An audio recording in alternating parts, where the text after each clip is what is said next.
Deus, ele decide olhar para uma terra sem forma e vazia.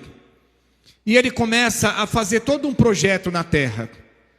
Ele faz os luzeiros, todo mundo sabe a história, né? Faz o sol, faz a lua, faz o céu, separa a porção seca, a água doce, a água salgada, faz a semente, faz vinho sereno para poder molhar, nascer as árvores, faz os animais. E dentro de tudo isso ele faz um lugar mais específico chamado paraíso. E dentro desse paraíso ele cria a sua criatura. Aí ele vai e cria a criatura, ele vai lá e faz o homem, do pó ao pó. Amém? Dentro do jardim do Éden, de um paraíso. Aí Deus, ele vai e faz a Eva. E fala para Eva e Adão e Eva, crescei e multiplicai. E dentro de tudo isso, eles começam um projeto. Só que dentro do lugar onde estava o jardim do Éden, existia uma árvore. Aquela árvore tinha o bem e tinha o mal. Então o bem já estava no coração de Adão e o bem já estava no coração de Eva. Mas na árvore, além de ter o bem, tinha o mal, algo que não tinha no coração deles. E Deus falou para eles, crescei e multiplicai, comei de tudo, do bom e do melhor, viva tranquilo, viva sossegado, viva na paz, viva em harmonia, viva feliz, não precisa trabalhar, não precisa fazer nada, só cultivar. E Deus, todo final de tarde, ele descia do céu e andava com Adão e Eva e conversava, porque Adão e Eva eram pessoas puras diante de Deus, então Deus podia ter acesso a elas. Mas não adiantou muito tempo, porque Eva é persuadida pela serpente, por Satanás.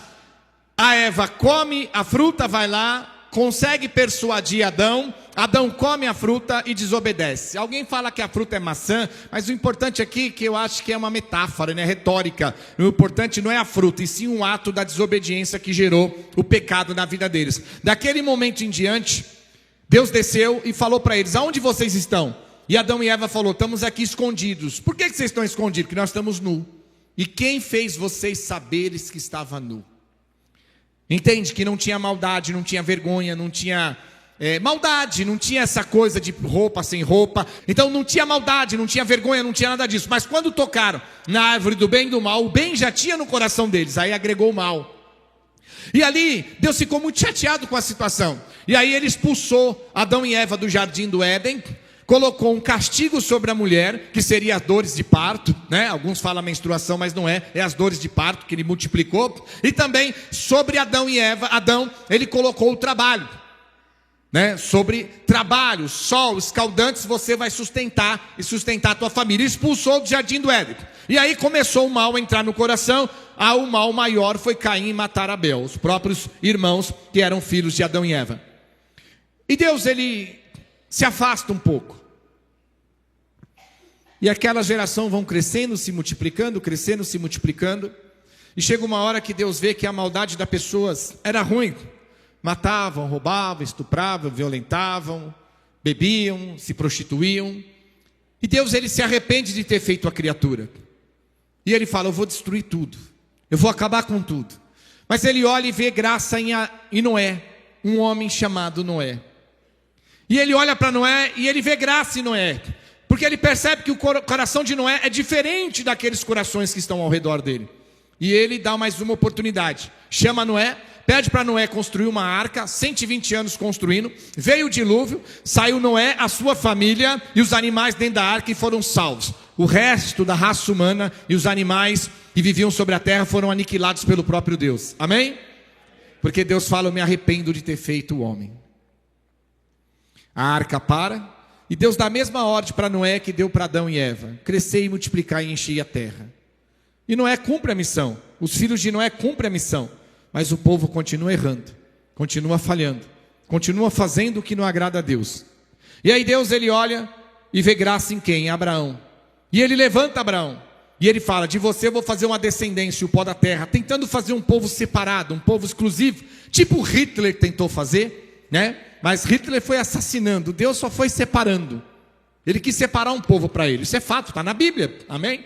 Aí ele vem pela descendência de Abraão, ele tira Abraão da terra dele, tira Abraão da parentela, Abraão traz Ló, eles têm problema por causa das riquezas, Ló se afasta de Abraão, vai para Sodoma e Gomorra, e Ló vai para o outro lado, e Abraão vai para o outro lado. E Deus fala para Abraão: vou fazer de você a descendência, como o pó da terra. Mas Abraão era velho e Sara era estéril, não podia ter filho. Sabemos que Deus abre a madre, mas a mulher tinha 90 e poucos anos. Então, contra todas as regras, quando Sara ouve que Deus falou, por isso que eu falo, a gente tem pouca fé com Deus, porque Deus falando com os outros, a fé é grande. Deus falando com a gente, a fé é dentro da mãe. Aí o irmão tropeça, quebra a perna, fratura exposta. Eles falam: não vai no médico não, vamos na oração, vamos na fé. Você arranca o tampão da unha e já vai no hospital, quer ser internado na UTI. Quer dizer, a fé na vida do irmão não precisa resolver a fratura exposta no médico, vai na fé. Mas o tampão da tua unha você já quer ser internado na UTI. E ali a Sara, ela não entende.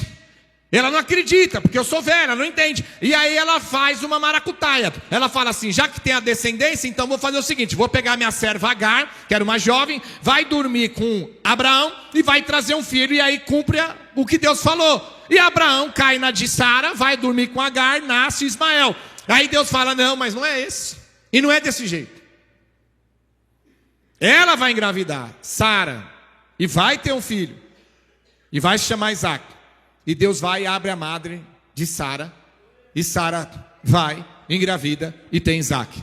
E aí Deus, ele tenta, através de Abraão, fazer um novo projeto. E ele tenta provar a fé de Abraão. E ele fala para Abraão sacrificar Isaac no monte. Algo que é pervertido nas igrejas hoje, viu? Sacrificar o seu Isaac, você pensa que é dinheiro? Não é isso não. Essa é uma ignorância cristã. Mas não é o caso de hoje. E ele vai, quando chega o momento de sacrificar Isaac, automaticamente Deus fala: para, Abraão, você não vai. Só estava testando a sua fé. Deus proveu o cordeiro, sacrificou o cordeiro. E aí Abraão começa, juntamente com Isaac, Jacó, vem vendo a descendência, amém? O povo começa a pecar, errar, transgredir, fazer tudo o que não alegra a Deus. A Bíblia diz que Deus ficou 430 anos sem falar com o povo. E dessa descendência o povo chega à linhagem de ser hebreus, que estão na mão de Faraó, dentro de uma escravidão. E Deus ouve a oração daquele povo e ele desce, biblicamente ele diz: eu desci para ver o pobre, o sofrimento deste povo. E Deus resolve dar mais uma chance, ele chama Abraão, ou melhor, ele chama Moisés. Aí ele levanta Moisés, conversa com Moisés na sarça ardente e fala: Moisés, você vai tirar esse povo da terra prometida e vai levar esse povo para uma terra que mana leite e mel. Acabou a escravidão deles. E Deus faz grandes sinais através de Moisés, para poder endurecer o coração de Faraó, para poder fizer que no momento certo, na hora certa, Faraó soltasse o povo. E Faraó libera o povo. E o povo sai com Moisés em direção ao caminho da terra prometida pelo deserto. O povo peca, o povo blasfema, o povo reclama, o povo murmura, o povo acha ruim. Primeiramente, Faraó vem vindo atrás e tem o mar na frente, e eles falam: Deus tirou a gente da mão de Faraó para deixar morrer aqui, porque Faraó vai matar todos nós. E Deus abre o mar. Eles passam pelo mar, mas não foi o suficiente para eles. Chegaram no momento da manhã, estamos morrendo de fome. E agora, Deus, ele faz a relva, quer dizer, acordava de manhã como sereno, tinha um farelo, como se fosse o pão para alimentar. Deus fala: come e não guarda. Eles comem e guardam, e vira bicho. Estão com sede, murmuram de novo, reclamam de novo. E Deus fala com Moisés, e Moisés nervoso fura a rocha e sai água da rocha. E eles estão com fome, Deus manda vir a carne todo dia à tarde para alimentar. De manhã a cortina de fumaça, à noite a estrutura de fogo. Deus presente com eles. E eles murmurando, reclamando e blasfemando contra o próprio Deus. Haja paciência. Porque nós já vamos entender que nós somos a mesma geração que nós estávamos no deserto. Tanto é que o povo fala que o crente está no deserto, mas não está no deserto porque Deus está provando, está no deserto porque é rebelde, é pecador, é desobediente. Como nós louvamos e adoramos hoje, Deus é poderoso, Deus é misericordioso, Ele quer curar, Ele quer libertar, Ele quer abençoar, mas Ele quer um povo santo, um povo puro. Ele já provou que ele vem tentando separar um povo para ele. E como é que ele escolhe? Não é feio, bonito, gordo ou magro, ele escolhe pelo coração. Se você quer ser um servo e uma serva hoje, escolhida por Deus, fique tranquilo que não é o seu dinheiro, a sua beleza, a sua gordura, a sua altura. Se você é magro ou gordo, ou fino, ou feio ou bonito, Deus ele está esquadrinhando nesta noite para te escolher, te separar e te abençoar pelo seu coração. Aleluia. Glória a Deus.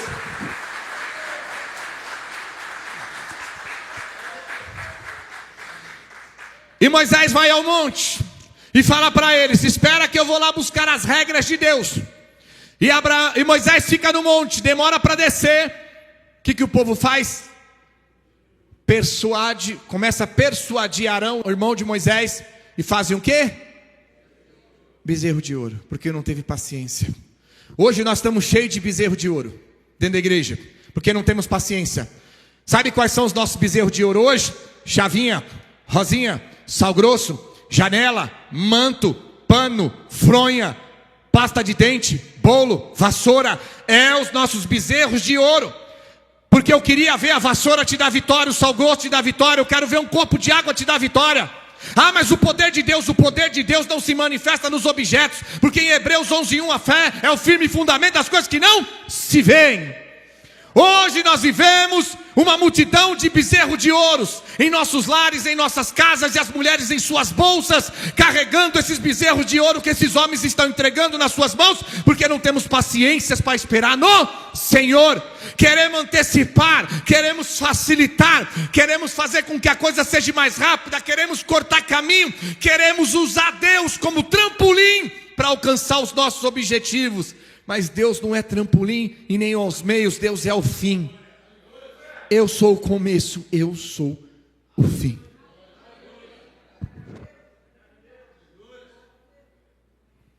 E Deus fala para Moisés: o teu povo pecou, vou matar todo mundo, não quero nem saber. E Moisés intercede diante de Deus, e Deus dá uma chance. E ali Deus fala: Moisés, eu vou dar uma chance, mas não vai entrar um na terra prometida. Vai ficar no deserto até morrer todo mundo. Só vai entrar as crianças, a nova geração que nascer, mas esses adultos que saíram não vai entrar um. Só Josué e Calebe. Por que Josué e Calebe? Por causa do Moisés morre, Josué, Deus levanta ele, encara o rio Jordão, abre o rio Jordão, dá as voltas na muralha de Jericó, ela cai, eles invadem e tomam posse, amém? E ali começa uma linhagem de Deus separar um povo exclusivo para ele. Aí vem o povo de Hebreu, vai vir o povo de Israel, vai vir dividido as 12 tribos, os filhos de Jacó, Benjamim, vai ser todo completo e feito. Aí vem todas as regras, vem os 10 mandamentos, vem as leis. E aí o povo peca, o povo erra, o povo transgride. E o que acontece? Deus percebe que não tem como ter uma harmonia com as pessoas na terra, vivendo nesse corpo carnal.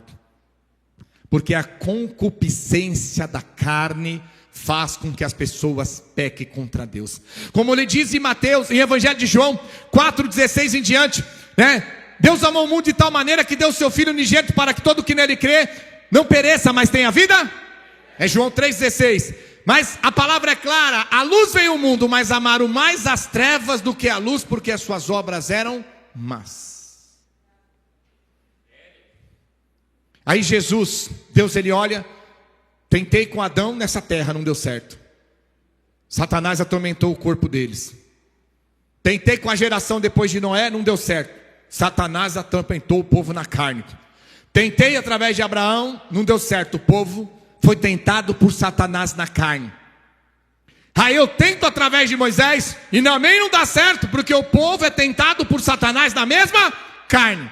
Aí Deus fala: a única maneira de eu ter um povo exclusivo para mim não é mais nessa carne. E aí ele fala: vou abrir o meu reino e vão morar aqui comigo. Não tem mais terra prometida, não tem nada neste mundo para a igreja de Cristo. A igreja é aonde vai nos aperfeiçoar e nos alinhar para que nós possamos no dia de juízo final herdar a terra prometida que Deus tem para nós, que é o reino dele, aonde a Bíblia diz que esse corpo e essa carne não pode entrar. Então o que nós entendemos de tudo isso? Jesus veio, e quando Jesus veio, quem manda matar Jesus? A igreja de Deus, o povo de Deus, as tribos de Judá, o povo de Israel, manda soltar Barrabás e matar Jesus.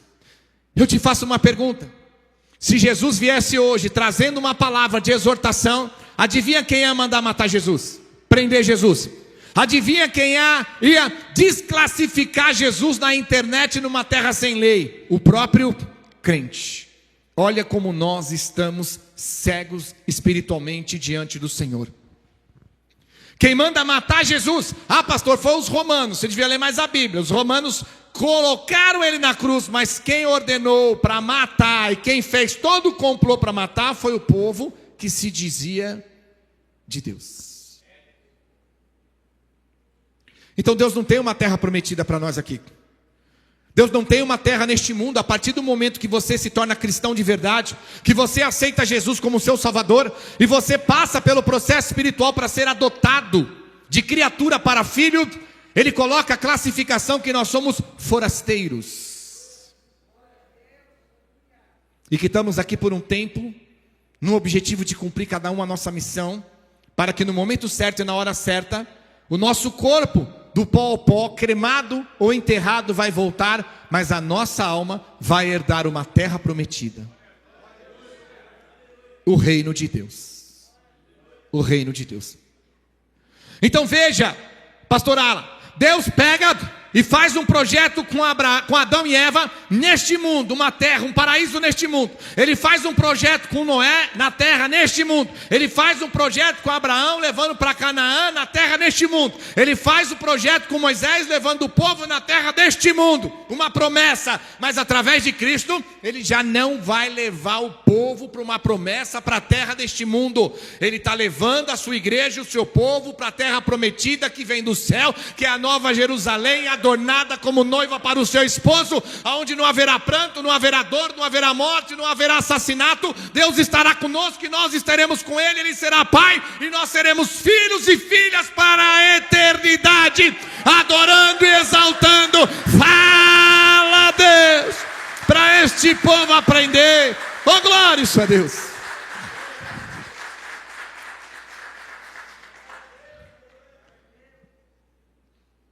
E o que é triste de tudo isso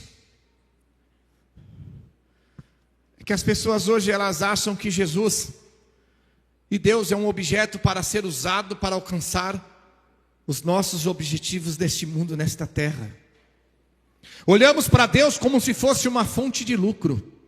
Olhamos para Deus como se fosse uma fonte de lucro.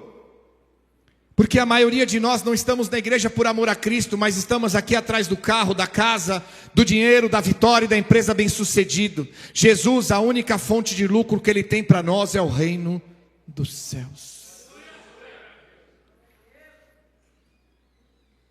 No meio de uma multidão que saiu do deserto, segundo historiadores, né? Que a Bíblia não fala números, mas não vou entrar em méritos de historiadores também. E os caras não estavam lá, como é que vão falar? Eram milhões de pessoas. Josué e Calebe, só 2. Muitos serão chamados e poucos os escolhidos. Jesus não é fonte de lucro. A piedade é fonte de lucro. Não acredite que você vai usar Jesus como se fosse um objeto, como se fosse um trampolim, como se fosse um algo para você alcançar as coisas terrenas deste mundo. Jesus não é um objeto para ser usado. Jesus não é um algo que vai ser um trampolim que vai me ajudar a alcançar o meu carro, a minha casa, meu dinheiro. Jesus, Ele morreu por nós e sofreu naquela cruz para que nós pudéssemos alcançar o reino dos céus. E a maioria de nós estamos longe desse reino, porque não entendemos o significado da morte e ressurreição de Cristo. Se Deus esquadrinhar os nossos corações hoje: ah, pastor, mas eu venho para a igreja porque eu tenho problema, eu quero que Jesus resolva, amém? Ninguém está dizendo que não. Mas se Jesus esquadrinhar o seu coração, ele vai encontrar amor? Ou uma pessoa que está ali só atrás dele porque disseram que ele pode resolver o seu problema? E resolver problema é consequência da nossa presença na presença de Deus. Olha o que a palavra diz em livro de 1 Timóteo, capítulo 6. 1 Timóteo, capítulo 6. Versículo 3, para nós podermos entender. 1 Timóteo 6, 3, todos acharam? A palavra diz: se alguém ensina outra doutrina e não concorda com as sãs palavras do nosso Senhor e Salvador Jesus Cristo, e o ensino segundo a piedade é enfatuado. Deu para entender? As pessoas não aceitam mais as doutrinas de Cristo.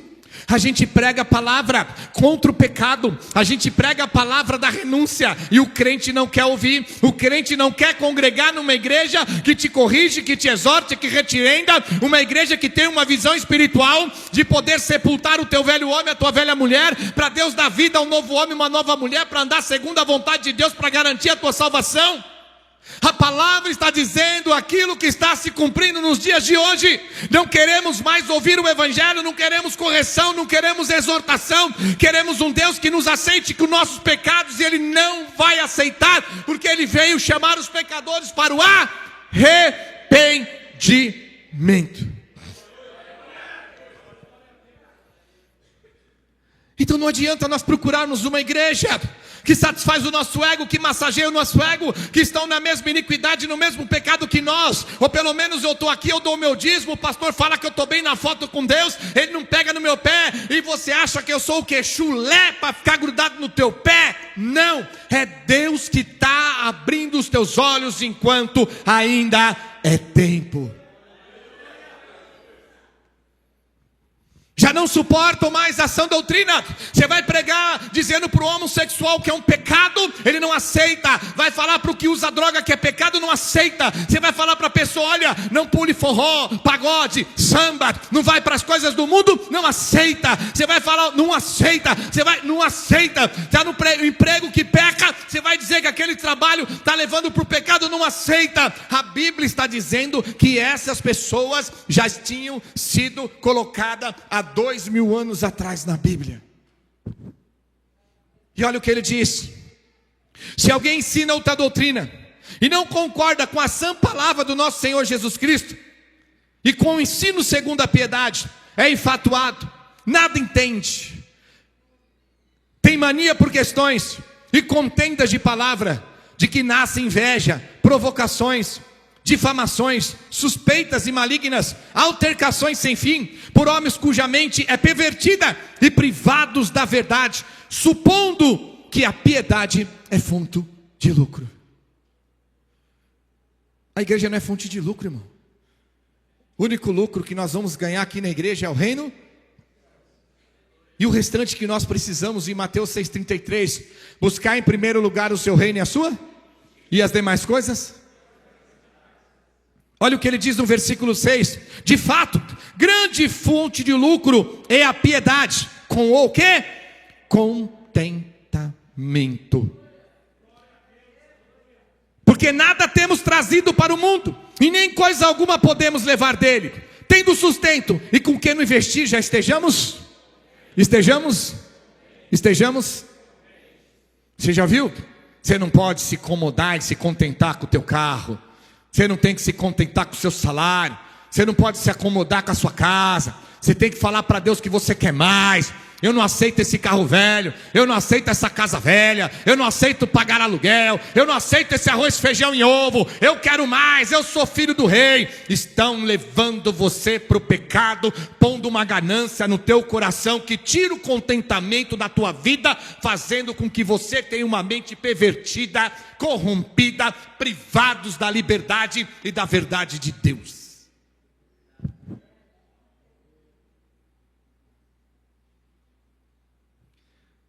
O contentamento da parte de Deus é que move os nossos corações. Tendo o que comer, o que vestir, já vos contentai-vos. Porque nada trouxemos deste mundo e nada levaremos para ele, tanto indo para o inferno como indo para o céu. Se contente com o que Deus tem te dado e agradeça a Deus. Deus não é objeto e trampolim. Deus não é bolsa de investimento de valores, que você dá um dízimo de 10 mil e Deus te volta 100 mil. Não precisa nem investir na bolsa de valores. Não precisa nem investir na XP que está roubando todo mundo aí. Investe em Deus. Você dá 10 mil, já vem 100 na sua conta. Deus e a igreja não é fonte de lucro.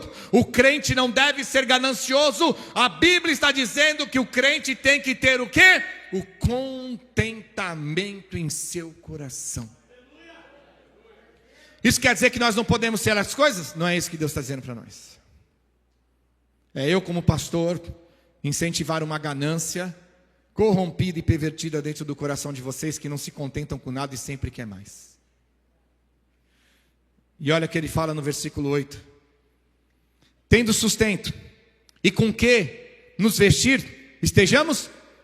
Ora, os que querem ficar ricos caem em tentação e cilada, em muitas concupiscências insensatas e pertenciosas, os quais afogam o homem na sua ruína, porque o amor do dinheiro é a raiz de todos os males, e alguns dessa cobiça se desviaram da fé, e a si mesmo se atormentam com muitas dores. Olha o que ele fala no 11: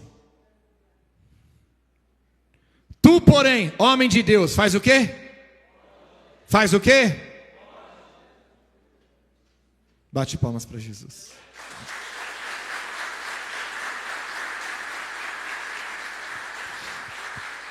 A Bíblia diz que antes que a gente peça, Deus sabe o que nós precisamos. Antes que a gente dobre o joelho para orar, Ele sabe o que nós precisamos, porque Ele é onisciente, onipresente, onipotente. Deus está vendo todas as coisas. O nosso coração não tem que se preocupar com as coisas terrenas, porque os ímpios, os pecadores que procuram essas coisas, Deus sabe que nós necessitamos e precisamos de todas elas. Abra seu coração. Hoje Deus trouxe você aqui, como usou a nossa irmã para falar, trouxe você aqui, porque Deus tem um propósito, Ele tem um algo, Ele quer salvar sua alma, salvar sua família, salvar você. Deus não está preocupado com o teu carro, a tua casa, o teu emprego, o teu trabalho, porque isso no estalar de dedo Ele acrescenta na tua vida. Mas Deus está preocupado com a sua salvação, porque não é no estalar de dedo que você vai ser salvo, e sim conhecendo a palavra, vivendo uma vida santa dentro e fora da igreja, e obedecendo o evangelho de Cristo, e perseverar até o fim. Bate palmas para Jesus. Fala, Deus. Oh, glórias. Evangelho de João, capítulo 4, versículo 23. Então nós estamos na fé, nós estamos na obediência. Pastor, dai graça em tudo. Se é arroz, feijão, agradece. Se é ovo, agradece. Se é pão, agradece. Se só tem um café, agradece. Dai graça em tudo. Não murmure, não reclame, não blasfeme, porque Deus sabe que você precisa, e a sua santidade, a sua obediência vai fazer com que aquilo que você necessita encontre com você nos caminhos e na hora e no momento certo. Aquele ditado que a gente como cristão sabe que vivemos ele. Nos 45 do segundo tempo, quem vem? Deus. Não é às vezes? No 45 minutos do segundo tempo, escureceu, fechou o tempo, e agora? Aí Deus vem. Então, hoje o que Deus está falando para você que está nos visitando hoje? Olhe para Deus, olhe para Jesus. O seu dinheiro não te garante sobrevivência nesse mundo. O teu carro, a tua casa não te garante sobrevivência nesse mundo. O teu dinheiro, a tua riqueza, o teu poder não te garante a felicidade e a alegria neste mundo. A única pessoa que pode garantir tudo isso para nós, em nossos corações, é Jesus. E é Ele que Deus está te oferecendo hoje. Para cada um de nós, que já estamos na fé, já faz o sentido, porque nós estamos buscando no Senhor. Ele vai abrir aquela porta de emprego no momento certo e na hora certa. Ele vai agir no momento certo e na hora certa. Ele vai restaurar no momento certo e na hora certa. Entrega nas mãos do Senhor, confia nele, o mais Ele fará. Enquanto isso, vai fazendo a sua parte, caminhando na igreja, fortalecendo na fé, conhecendo a palavra, alicerçando a sua vida, para garantir a sua salvação. Você que está em casa também, Deus está falando grandemente com você hoje. Pare de ficar de galho em galho, de igreja em igreja, visitando. As pessoas às vezes falam assim: pastor, eu estou visitando a igreja para ver qual que eu vou ficar. Aí você faz a segunda pergunta: rompe os tambores. Vamos lá, romper os tambores. Vamos fazer a pergunta: rompe os tambores. Rompeu os tambores, amém? Você está em 10 igrejas visitando, amém? O que você procura? Ah, não sei, pastor. Você vai na igreja, não sabe o que vai procurar, como é que você vai achar? É assim, filha, estou falando. Pastor, eu estou procurando uma igreja para congregar. Já fui em umas 4, 5, amém. O que você está procurando? Ah, pastor, não sei. Estou sentindo, esperando ser tocada. Você entra na loja, a vendedora fala assim: pois não, posso te atender? Pode. O que você quer? Não sei, estou só vendo. Aí a vendedora fala: meu Deus. Entra na loja e não sabe nem para quê. Se você não souber o que você procura, como é que você vai achar? Olha o que a Bíblia diz em Evangelho de João 4:23. Mas vem a hora e já. Vamos ler junto aqui. Mas vem a hora e já em que os verdadeiros adoradores adoram o Pai em espírito e em. Aqui está pedinte, está interesseiro, barganhando, negociando, sacrificando. Deus está procurando essas pessoas? Ele está procurando que tipo de pessoas? Porque são esses o que o Pai para seus. Então Deus está procurando um povo para Ele. E Ele diz que a condição é um coração puro e sincero para ser adoradores e adoradoras. Se põe nessa posição que Deus vai te encontrar. Pastor, mas como eu me ponho nessa posição aqui, ó? Todo dia nós estamos pregando essa Bíblia aqui, ó. Ela que é a nossa forma, o nosso molde. Ela que vai nos lapidar e nos moldar segundo a estrutura que Deus quer que nós estejamos. Então, pode bater palma para Jesus, amém? Aleluias. Então, Deus não está procurando os pedintes, os interesseiros, os barganheiros, os murmuradores, os reclamadores, os barganhadores, os sacrificadores, os da campanha, os do profeta, os dos grilhões, os do machado, do voto. Não, Ele procura um coração.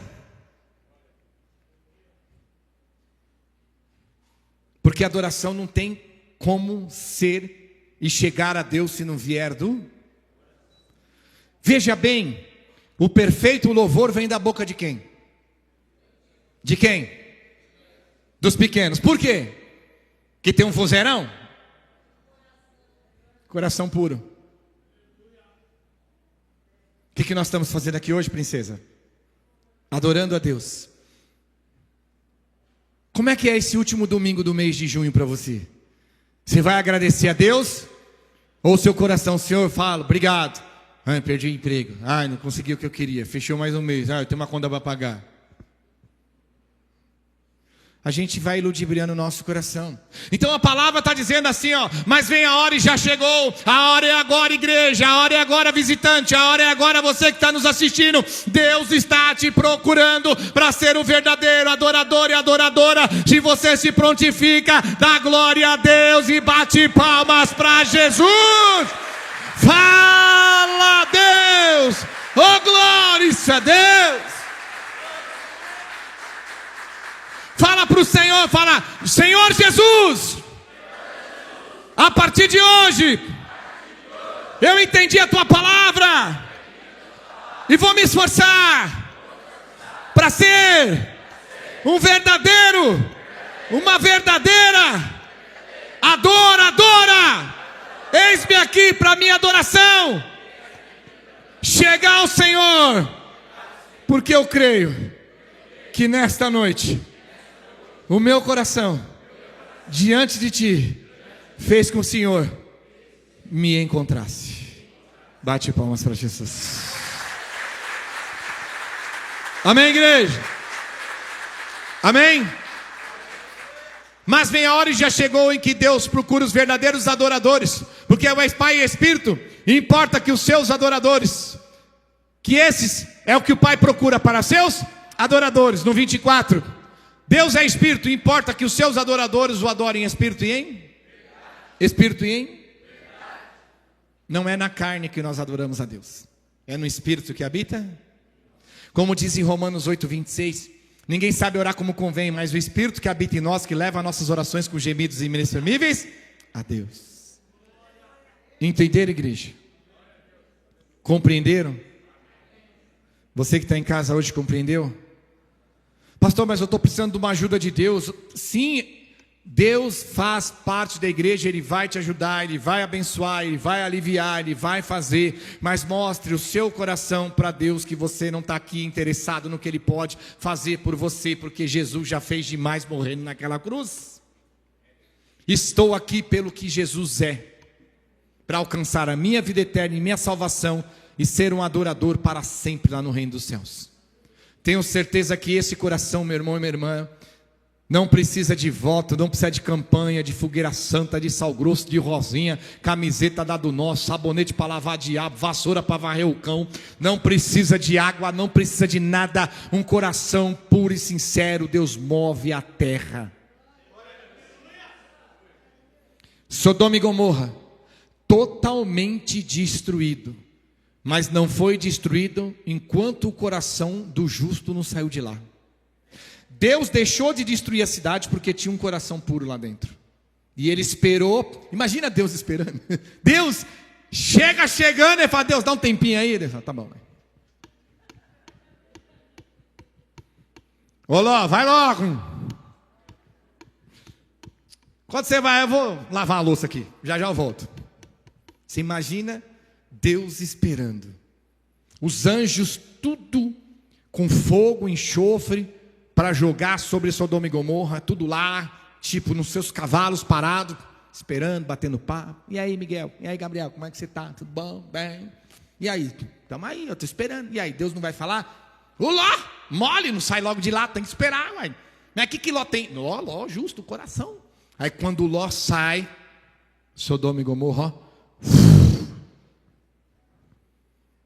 Deus esperou um justo. Por que Deus esperou? Porque Ló era um dizimista fiel. Ló era um sacrificador de dinheiro no altar.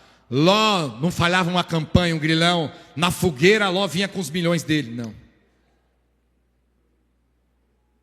Ló tinha um coração. Um coração. Um coração. 1.000 cairão à sua direita, 10.000 à tua esquerda, mais uns 5.000 na frente, uns 10.000 atrás, até por cima estão caindo. Mas se o seu coração for puro, você não. Não é o teu dinheiro que te protege, não é o teu dinheiro que te blinda, não é a tua campanha, o teu voto no altar, e sim a tua vida em santidade.